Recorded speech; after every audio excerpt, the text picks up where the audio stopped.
we are in a circumstance where things can matter, right? Consciousness is the condition in which things can matter, where there can be a range of experiences, some of which are very, very bad. If the word bad means anything, they're bad. And some of which are very, very good, if the word good means anything. And we are navigating in that space. We can't help but navigate or seek to navigate in that space. Right, absolutely. And religion is one form of conversation about that navigation problem. And I would argue let's go back to the ideal. Often diluted one. Well, Jordan rolls his sleeves up. Bad girl. He means business now. Bad girl and Catwoman are approximations to a higher ideal. That's what they are. And to return to this with a biblical idea, I'm fairly sure from personal experience that a lot of parents are perfectly content with bringing their children up vaguely within the story they've inherited. And at some point, the children realize that the fairy doesn't bring them money when their teeth fall out. And at some point, maybe around the same time or a bit later, they discover that Santa Claus doesn't really come down the chimney. And at some point, they realize that actually the whole religious thing is a kind of metaphor, but it's got them through the formative years in some way. Often with terrible damage along the way, I concede that. But also with something else. And I'm struck by the number of people, and this is why I share some of what I think is Jordan's concern about the possibility of the world you're envisaging, which is, I can think of a lot of parents now, in my country and other countries as well, who I'm just very struck. They themselves are kind of baby boomer or 60s atheists, humanists, whatever. And I start to notice, for instance, that they're enrolling their children in Christian schools. And I say to them, why are you doing this? And they have fairly coherent arguments along the lines of the one I've just had. Look, I don't particularly believe this myself, but I think it's a pretty good way to bring up the kids. It's a structure of a kind. And I'm not sure, I can find all sorts of flaws in that. But enough people are doing it that it's something that needs to be addressed. Yeah, well, I would say yes. It speaks to a real failure of imagination and effort in the secular community to produce truly non-embarrassing alternatives. Exactly. Yeah, and this is across the board. This is not just school. This is how do you conduct a funeral? How do you get married? You know, all of the what rites of passage can you offer a 13-year-old? What are you doing here?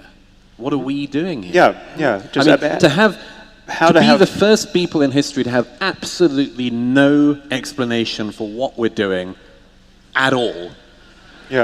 Is a big moment. Yes. And that's the.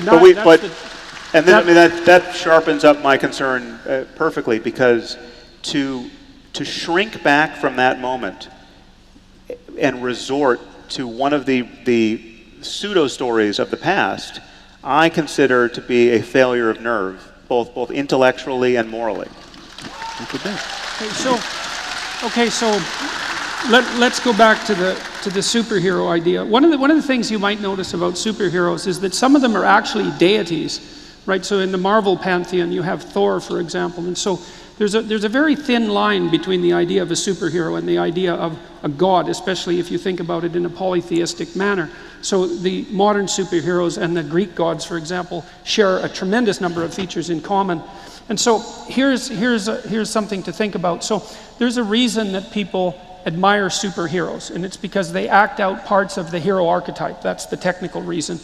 They're obviously acting something out because that's how you can tell they're superheroes. They share some set of characteristics across the set of superheroes that makes them superheroes. Now the question might be, what is the essential element of being a superhero that makes you a superhero? And the answer, the way that was solved historically, is that as polytheistic societies developed, and that was usually a consequence of isolated tribes coming into contact with one another, they each had their separate deities. And then over the course of time, those deities warred in actual wars with people, but also conceptually. And out of that polytheistic framework was extracted something that was vaguely monotheistic, as all of those cultures came together to try to determine what their highest ideal should be. So that's the God of gods, that's a way of thinking about it, or the King of kings, that's another way of thinking about it.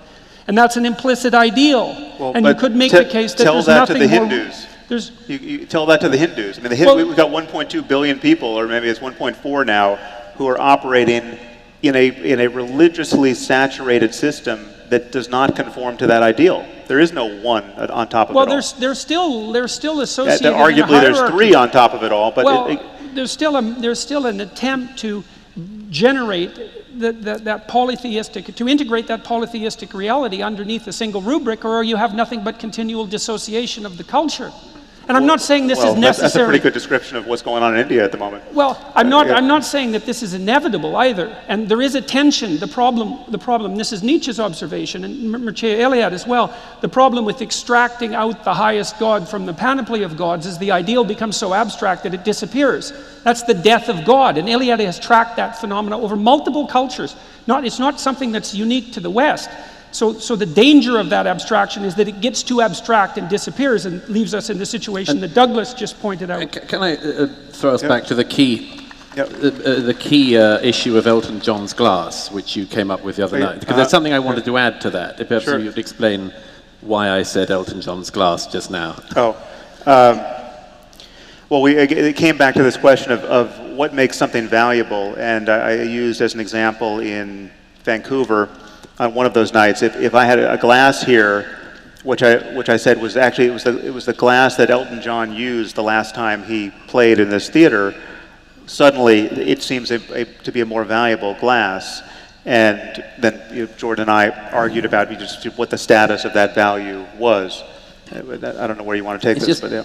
Well, it's just one thing in particular, which is that the whole issue of what it is you give value to, and let's say that glass was demonstrated for a time to having been drunk from by Elton John at his final concert or his latest farewell tour, whatever. Yes. So that's already a glass with some meaning. Let's say that over the years, the whole attribution of that glass becomes debatable.